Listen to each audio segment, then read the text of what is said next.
Welcome to the University of North Dakota's 2020 Spring Commencement Ceremony for the UND School of Medicine and Health Sciences. 8 times a year, the university conducts commencement ceremonies to celebrate the success of our students. Thank you for participating in today's ceremony. This virtual ceremony is being conducted online. It contains all the elements of a regular in-person ceremony. In addition, to honor each individual student, each graduate has a personalized graphic tile that's searchable below. We encourage you to find you or your student's tile at the end of this video and share it on social media with the hashtag UNDProud.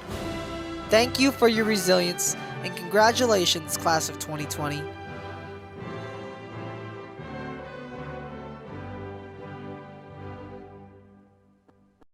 Hello, I am Joshua Wynn, President of the University of North Dakota. I am also proud to be Dean of your School of Medicine and Health Sciences. Welcome to our virtual commencement ceremony to honor our 2020 graduates. We're pleased to celebrate your achievements and glad you could join us online. I won't be able to congratulate you in person today. I won't be able to shake your hand while we pose for a photo, but that does not change the sense of pride we feel for you and your graduating class. You have worked hard to earn a degree. You were supported by faculty, staff, and fellow students. Your family members supported you and may have even given you some words of encouragement when you needed it. This is your day to celebrate with all of the people who helped you achieve this milestone.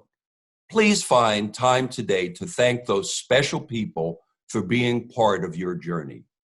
Now, it's my pleasure to introduce Nick Hacker, Chair of the North Dakota State Board of Higher Education. Mr. Hacker? Good morning, President Wynn, faculty, staff, parents, family, friends, and most importantly, the graduating class of the University of North Dakota. On behalf of the State Board of Higher Education, let me congratulate you on your educational achievements. One of the high points of each semester are these events that serve as milestones of your success. As chair of the State Board, I can attest that each member takes our responsibility seriously in setting the direction of the university system, because we're doing it for you, the student, and your success. It's with great pride that we hold these commencement ceremonies, where we celebrate together your hard work and dedication. Having lived and worked in North Dakota for many years, I've been able to watch as our colleges and universities adapt to ongoing change. Throughout changing times, we continue to have pride in the accomplishments made by the leadership, faculty, and staff, because we know their dedication brings student success. No matter what your educational goals, whether you're transitioning directly into your career or using this degree as a stepping stone to further your education, we are confident that you'll do well because you've proven you can work hard, think critically, and show up. As Woody Allen puts it, 80% of success is showing up. Whatever your next step, you're moving on from a big phase of your life to meet new challenges and opportunities. Thank you for placing your trust in this institution. We applaud your accomplishments, and we are confident that the education you've received will give you a competitive edge in your career and life. Your readiness to take personal responsibility of your future has led to this success. 2020 University of North Dakota graduating class of Fighting Hawks. You've made it. You've shown up and you are prepared to meet the challenges ahead while already finding ways to give back to your campus and community. For that, North Dakota thanks you. You should be extremely proud of every step it took to reach today and every step you take hereafter. Congratulations and job well done. Thanks very much, Nick. Today, almost half of the physicians practicing in North Dakota and almost 3/4 of the state's family medicine physicians are graduates of the UND School of Medicine and Health Sciences and training in the state. We have earned a national reputation for our commitment to rural medicine, and our students are welcomed at some of the most prestigious residency programs in the country. Ultimately, because of your school, North Dakota citizens benefit from accessible, high quality, and affordable health care when compared with most other states. The hope and promise of the people of North Dakota invested in us more than 100 years ago have been realized, and we look forward to achieving even higher levels of excellence in the next 100 years. Before us are 74 young men and women who have reached this point in their lives, not only by their own hard work and motivation, but because of the encouragement, support, inspiration, and love from their families and friends. Please join me in acknowledging the sacrifice by their parents, husbands, wives, children, and others who have made this achievement possible.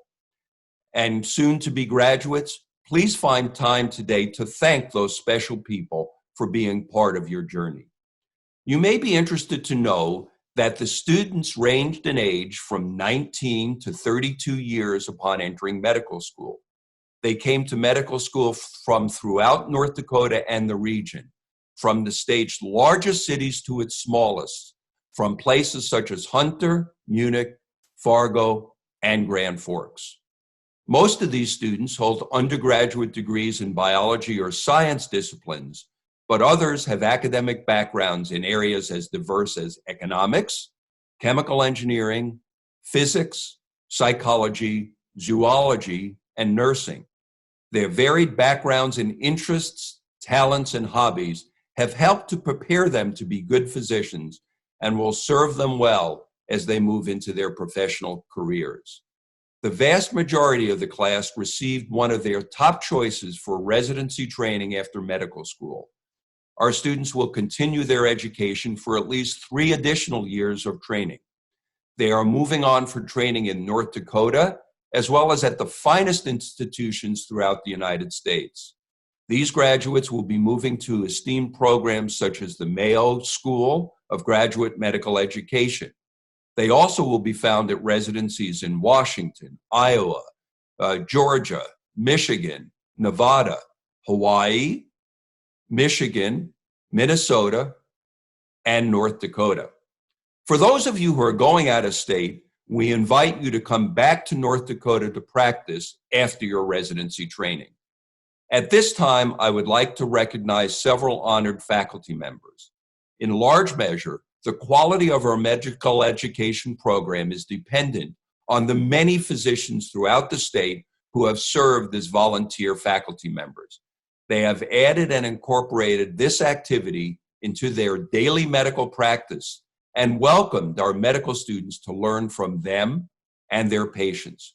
North Dakota is fortunate indeed that a larger proportion of physicians in the state are on our voluntary faculty rolls than in any other state in the nation. More than 2 out of 3 of all of the doctors in the state have a clinical faculty appointment at your UND School of Medicine and Health Sciences.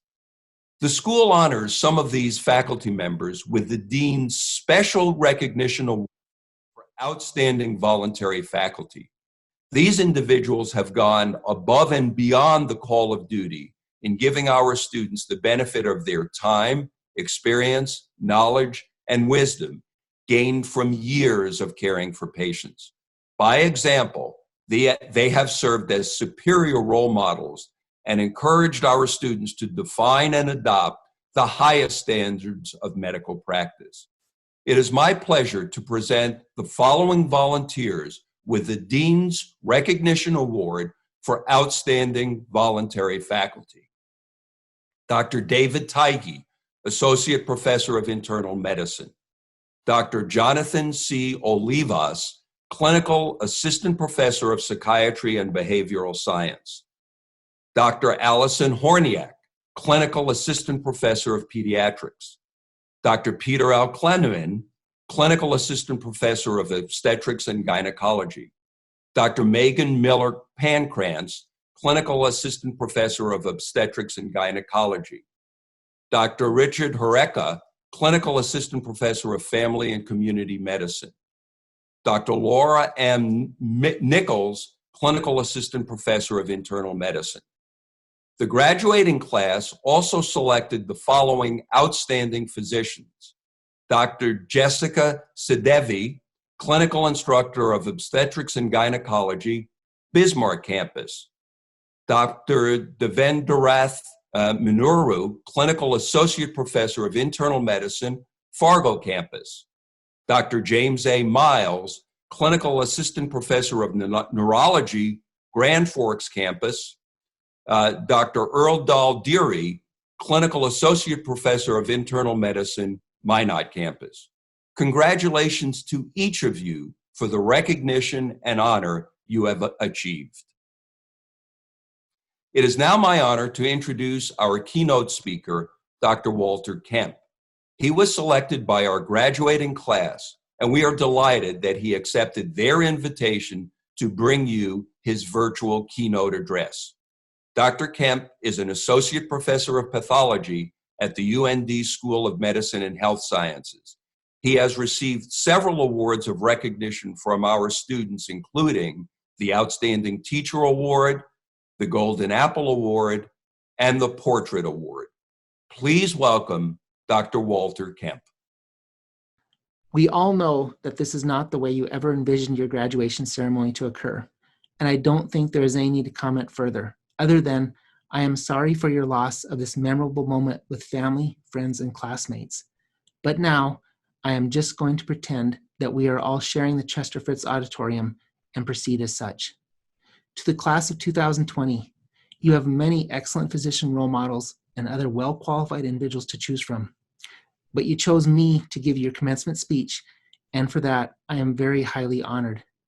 As you may know, I was asked to be the commencement speaker last year, and to be asked again so soon was an incredible honor and a very pleasant surprise.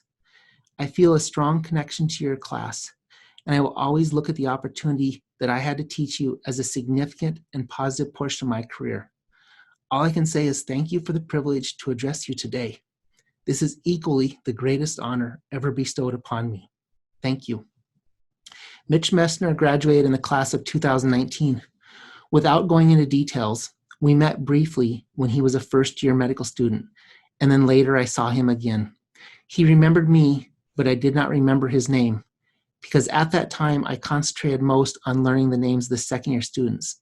He said, "That is okay, I am just a medical student." That comment really struck me. I would never want a student of mine to ever think that they were just a medical student to me. So I would like to say a few thank yous to members of the class. By saying these thank yous, it is my way of letting parents, grandparents, spouses, brothers and sisters, friends, and distant cousins know that you were never just medical students number 1 through 74 for me, but instead individuals who I was privileged to work with. I hope these examples show that I truly saw each of you as a person and not just a nameless face in the Friday TBL crowd, and that I do very much value the lessons I learned from you and the gestures you made toward me. Some of these are professional reasons, some of these are personal reasons, but they all mean something to me. This does not represent the sum total of all I remember about you over the years. I only have time to discuss a few. Brett, thank you for sending me the letter that gave me the honor to address the class, and I thought you were a great MC at the winter formal. Haley, Megan, Elizabeth, Michael, Tucker, Ashley Zeman, Wendy, and Zach, thank you for rotating with us. I enjoyed the chance to work with you outside the classroom and get to know you better. Ashley Zeman, I was impressed by how well you noticed the fine details when reviewing the pathologic specimens, and your diagnosis of malignant teratoma and air sacs in the bladder made me realize that I am not as observant as I should be. I learned something from you. Thank you. Michael, not to mention your interest and enthusiasm, I was impressed by your gross inspection of the organs. Identifying one of the smallest granulomas I had ever seen in the lung was impressive as a student. You picked up details that I would have missed. Thank you for reminding me to be more observant. And just to show there is a pattern, Alexis and Riley, when you palpated the nodule above the bladder in your cadaver and asked me to check it under the microscope, I palpated the specimen and said I didn't feel anything. It was metastatic pancreatic adenocarcinoma. You were right and I was wrong. As with Michael and Ashley, thank you for the lesson. Wendy and Zach, thank you for showing me what a person can accomplish in such a short time. I was incredibly impressed by your ability to turn out essentially publication-ready papers in 1 week. And Zach, thank you for the Stormtrooper tie. I couldn't wear it today, but I did wear it under my gown last year. And along those lines, Ryan, thank you for appreciating my Deep Space Nine tie. I assume your father would approve. Tucker, thank you very much for our conversations and for subtly reminding me that there is more than one way to look at a position. I really do appreciate that. Alexis Nashlin, I always appreciate your interest and enthusiasm for learning, and reviewing the USMLE sample questions with you spawned the idea to give a formal review for the class. Haley, Megan, and Elizabeth, thank you for representing me and the Department of Pathology so well at the National Association of Medical Examiners annual meeting. And Elizabeth, I very much admire your ability to stand up to unfair lines of questioning. You did great. Haley, thank you for teaching me how to make a blood smear. I do understand, though, that I still need a lot of practice. Elizabeth, thank you for your interest in pathology. All your questions, all your time spent looking at the old pathology specimens. I admire your enthusiasm and curiosity. And don't worry, I know that you will never testify that adenomyosis of the gallbladder killed a person. Jason, thank you for the pasties and letting Kelly know where she could find some. That touch of Butte, Montana was important for her. Tyler, Annika, and Jimmy, thank you for introducing me to the idea of a limited external exam for students observing the autopsy. Several students have actually been able to palpate the liver. Jimmy, when Dr. Dunleavy hosted Talent Night and asked for people to get up and dance, no one moved at first. I remembered you went down in front and led by example. The only way for an introvert like me to learn that it is okay to do that is to see other people do it. Thank you. Trey, thank you for teaching me the importance of hair to Native Americans. Bo, thank you for the email. It was one of the nicest emails I have ever received about my lectures, and I appreciated it. Zach and Stephen, thank you for technical support during lecture and for teaching projects. Jessica and Riley, thank you for your work on the paper. You did well. Matthew and Lexi, thank you for your patience with me. I technically still owe you both a paper, and I can still work with you after you leave the building. Nathan and Hunter, thank you also for your patience with me, as I kept confusing the two of you when I tried to call you by name. I think I finally got that right. Travis, thank you for teaching me that I need to better follow through on things. Jack, thank you for being supportive of my teaching efforts. I always remember you being worth several good and correct answers at my reviews. Shannon, thank you for sharing several good conversations with me, and of course, for sharing our home state of Montana. Jordan Mallory, thank you for being willing to be on call 6 separate weekends and other days until you were finally able to observe an autopsy. I appreciate and admire your patience. Nicole and Chloe, as with Jordan, thank you for your patience in trying to observe an autopsy, and the coronavirus has not completely ended that chance. I am more than willing to allow residents to attend. Shireen, my apologies that it took me so long to learn to pronounce your name correctly, assuming that I just did. And thank you for the tip on manipulating the camera in the lecture hall. Anna, thank you for the email regarding how you like my points to ponder. I realize that some were more thought-provoking than others, but I always like receiving confirmation that a technique I am using to teach the material is working. Kelsey and Jeffrey, I enjoyed working with you on the admissions committee. I appreciate your student perspective, and I hope you will not hold the questions I ask candidates against me. And Kelsey, I will always remember the photo of the turtle made out of tires or rims or something to do with wheels, but I will always remember the turtle. Jacob, thank you for inspiring me. Until I read on the UND website the article about you and all the medical challenges you have faced and will face in your life, I did not fully appreciate just how amazing you are. Although giving your receipt of the Kevin Monk Award from your class, I know they did. Jenny, thank you for the Montana photos. They will always hang on the wall of my office. Coming to my office and finding them leaning against my door was a very pleasant surprise. My office has no window, so you gave me an incredible view. Shane, last year when I gave this speech, you sent me one of the kindest and most praising emails I have ever received. I hope that you feel the same way when I am done today, and I very much appreciate all of our conversations. You are far more intelligent than I, and knowing you valued my input meant a great deal to me. John Schwartz, I think we talked more when you were a first-year medical student than when you were a second-year student, but you and your wife really made my wife feel very comfortable at the winter formal. She very much enjoyed talking with you, and I am sorry that I was unable to attend your wedding. It was an honor to be invited. Paige, after performing the autopsies on the mother and her children who died under such tragic circumstances here in Grand Forks, you sat down next to me in TBL and asked how I was doing. Thank you. I very much appreciated that. And on a lighter side, just so you know, my wife, a registered nurse, confirmed that a person can be taught how to administer an EpiPen in 1 minute, not 30 to 40.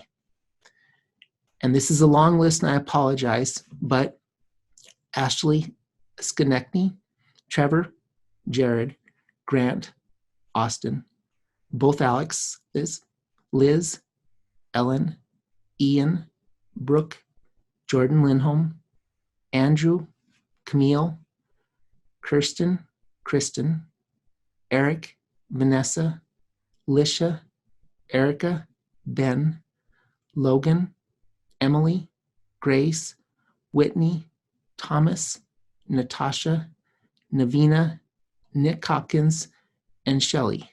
Whether it was working with you in PCL, you're attending an autopsy, you're saying hi to me in the hallway, or talking about something pathology related or non-pathology related, your attendance at a review, or just finding out if you were related to the Attorney General, I thank all of you for just being kind and welcomed me as your pathology faculty.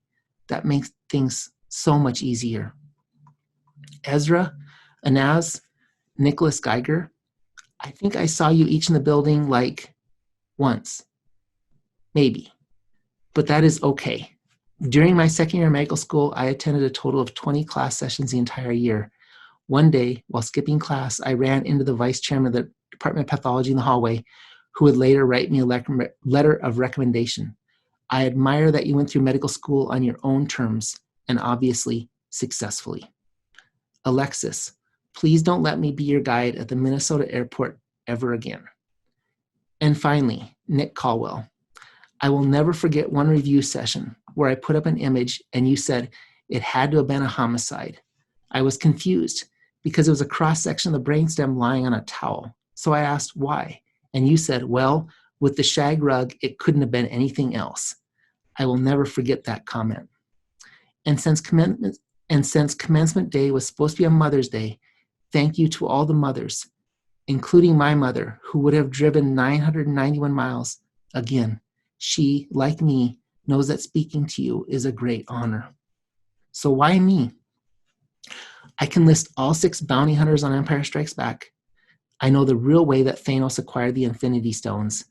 And I can drive a Prius while listening to Iron Maiden, Twisted Sister, Judas Priest, or Slayer. But I don't think that is why you chose me. I don't think it is because I am from Montana.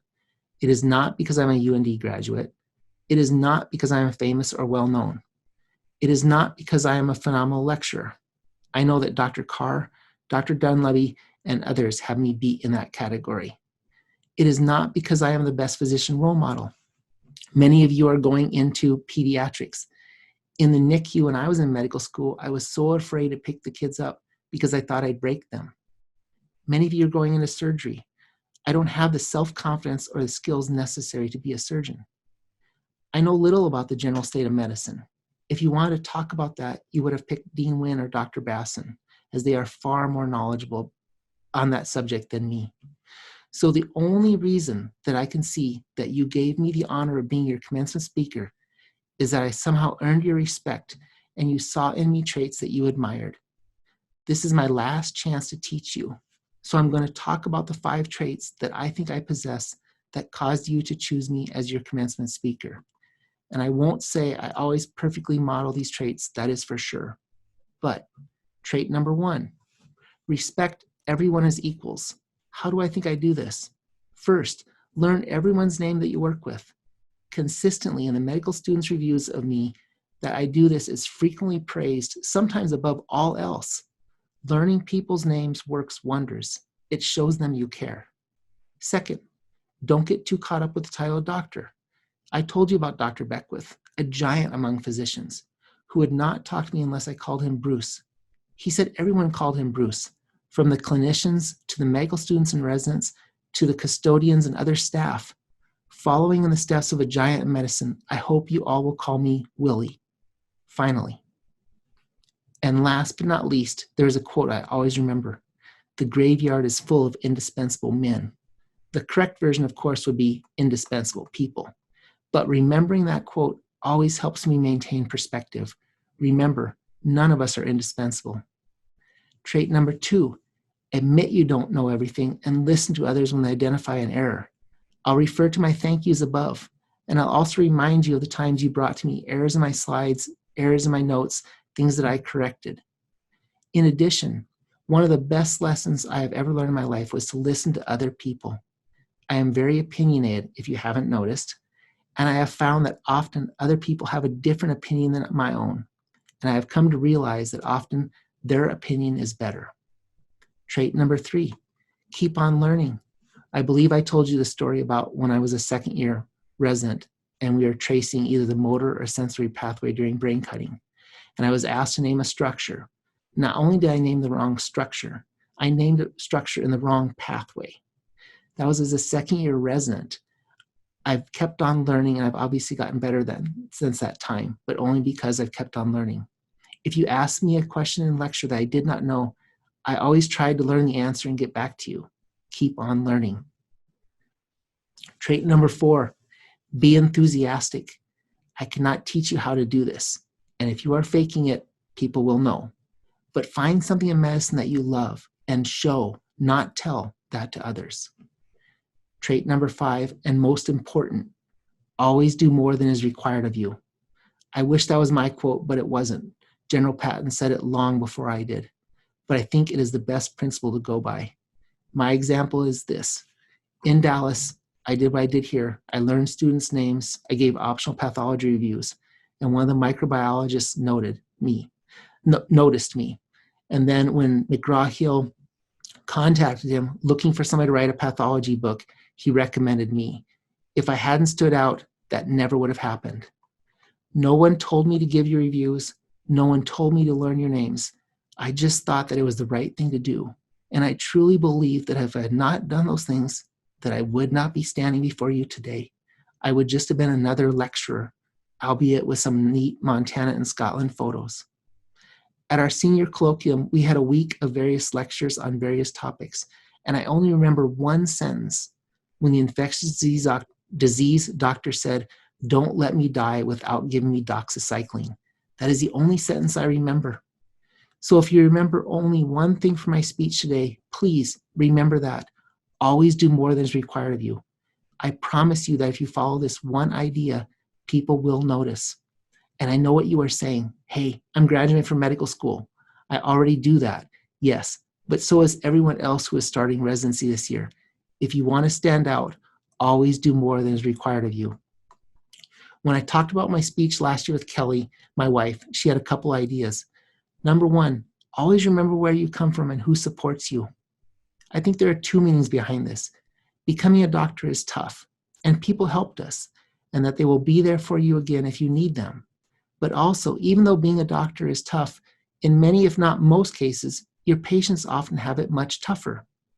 One of my best friends from growing up, and to this day, is Brian Kiefer. Brian was born with multiple congenital anomalies and has a set of medical records that would probably fill a studio apartment. I think I said it best when I acknowledged Brian in my book. To my good friend Brian Kiefer, for showing me how an individual can persevere in the face of real and not imagined hardship, and that all the rigors of becoming a doctor are truly an imagined hardship when compared to the challenges that others face. Medical school was tough, but so is being a patient. Each time you take a history, do a physical exam, run a test, or perform a procedure, your patient is relying on you to have their best interest in mind, and I trust that each of you will do just that. Kelly had 2 other ideas. There are 2 transitions going on today. Number 1, I am moving from being your teacher to being your fan. As you go out in the world and do good things, I get to watch. I am both happy for you and sad to see you go, and I will miss you. I wish you all the best of luck. I hope some of you return to North Dakota, Minnesota, Montana, Wyoming, or wherever you are from. But most of all, I just hope you find the right place. I do hope that you will always still consider me as your teacher. If you ever need my help in the future, I will be more than happy to assist you in any way I can. But if you never do, I will still always feel so greatly honored to have had the privilege to teach you all one last time. Today, the day of the most important transition, the day you went from being medical students to doctors. Thank you. Thank you for the inspiring and uplifting address, Dr. Kemp. The class of 2020 would like to recognize and thank Dr. Kemp. It's my pleasure to introduce the class president, Brett Johnson, representing the graduating class of 2020. Brett? Hello, everyone. My name is Brett Johnson, and on behalf of the class of 2020, I just wanted to say a quick word of thanks to Dr. Kemp. I know he made a big impression on all of us when, on one of our first days of second year, he had already memorized all of our names and then welcomed us into the classroom. So I can't think of a better person to welcome us into the next stage of our training. Dr. Kemp really provides us a great example at the school in pretty much everything that he does, whether it's always looking for new opportunities for us, looking for ways to improve the ones that we already have, or even just the respect and tact that he brings to everything he does. So on behalf of the class of 2020, thank you, Dr. Kemp. Thank you, Brett. And again, thank you, Dr. Kemp. Graduates, please join me in reading along as we pledge the oath of Hippocrates. Any physicians or colleagues who are watching online may also join us by re-swearing the pledge. Today, in the presence of family, friends, teachers, and colleagues, I dedicate myself to the profession of medicine. I pledge myself to the service of humanity.